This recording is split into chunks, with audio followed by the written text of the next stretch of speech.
Her büyük hükümdarın arkasında koskoca bir imparatorluğun çarklarını tıkır tıkır işleten bir sürü gizli kahraman olduğunu hiç düşündünüz mü? Hadi gelin zamanda geriye gidelim.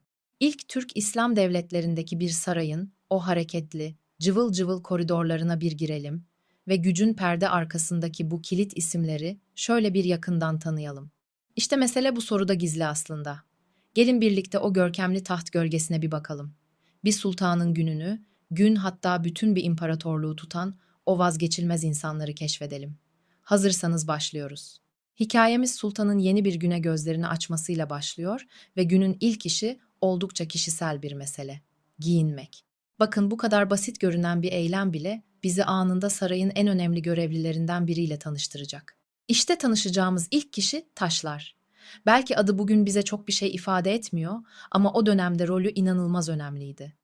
En temel görevi neydi derseniz, sultanın giysilerinin her zaman kusursuz, temiz ve bakımlı olmasını sağlamaktı. Ama sakın yanlış anlamayın. Bu öyle sıradan bir çamaşırcılık işi falan değildi. Unutmayalım ki o dönemde bir hükümdarın dış görünüşü onun gücünü, itibarını, her şeyini yansıtırdı. Yani Taşlar aslında sultanın imajını koruyan bir sanatçı gibiydi. Her bir giysinin lekesiz, mükemmel olması onun omuzlarındaydı. Sultan giyindiğine göre sırada ne var? Tabii ki saray hayatının kalbinin attığı yer, yani o meşhur ziyafet sofrası. Bu sofralar sadece karın doyurmak için kurulmazdı. Aynı zamanda zenginliği ve gücü sergilemek için adeta bir sahneydi. Peki bu gösterişli sahnenin yönetmeni kimdi acaba? İşte bu yönetmenin adı Çeşnigir'di. Mutfaktan sofraya kadar olan her adım onun kontrolü altındaydı. Yemeğin tadından tutun da sunumunun zarafetine kadar tüm sürecin mükemmel işlemesi ona bağlıydı. Yani olay sadece yemek yapmakla bitmiyordu.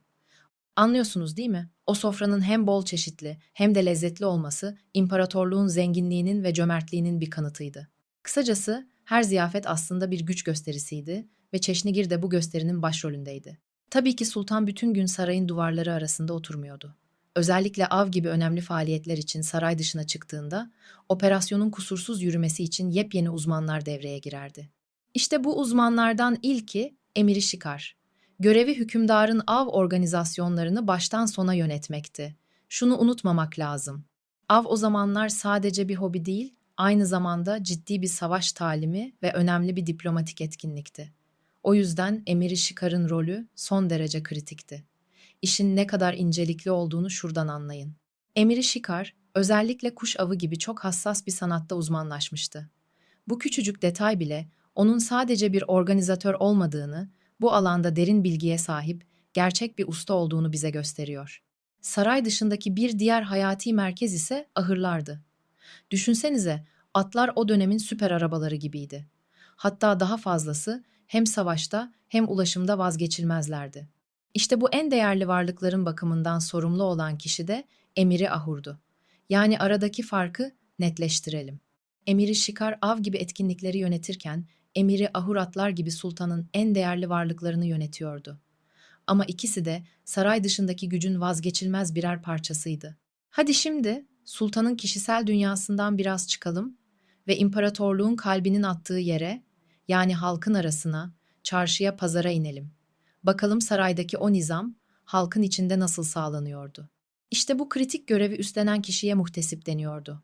O sarayla halkın gündelik yaşamı arasındaki en önemli köprüydü adeta.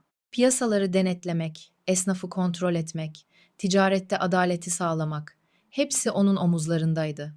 Şöyle bir gözümüzde canlandıralım. Muhtesip ne yapardı?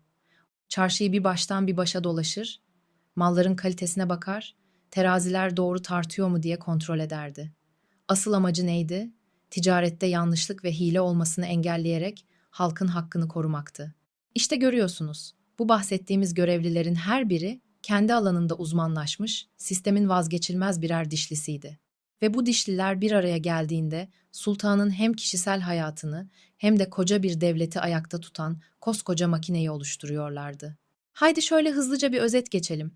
Taşlar gardıroptan sorumluydu. Çeşnigir sofradan, Emiri Şikarav'dan, Emiri Ahuratlardan ve son olarak Muhtesip de pazardan. İşte bu yapı bir imparatorluğun o görünmeyen ama en sağlam temel taşlarıydı. Ve şimdi sizi üzerinde düşünmeye değer bir soruyla baş başa bırakmak istiyorum. Yüzyıllar önce bir sultanın çevresinde şekillenen bu temel görevler, yani kişisel hizmetler, organizasyon, varlık yönetimi ve kamu denetimi, acaba günümüz liderlerinin ekiplerinde hangi modern unvanlarla ve sorumluluklarla yaşıyor? Tarih aslında ne kadar da güncel değil mi? Videoların devamı için beğenmeyi ve abone olmayı unutmayın.